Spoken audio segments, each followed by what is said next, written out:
मेरा जिस्म अब और बर्दाश्त नहीं कर सकता। 100 साल या शायद 200। हम कितनी देर से ये पत्थर उठा रहे हैं। मेरा जिस्म अब और बर्दाश्त नहीं कर सकता। शश, आहिस्ता बोल।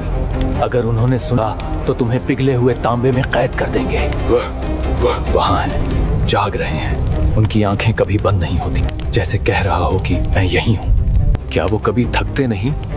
क्या उन्हें नींद नहीं आती? मगर वो इंसान होकर चट्टान की तरह खड़े हैं। और फिर वो लम्हा आ गया जो हर जिंदा चीज का मुकद्दर है। हजरत सुलेमान अलैहिस्सलाम पर मौत तारी हो गई। मगर अल्लाह की हिकमत देखो, जिस्म गिरा नहीं, वो वैसे ही खड़े रहे, असा का सहारा लिए।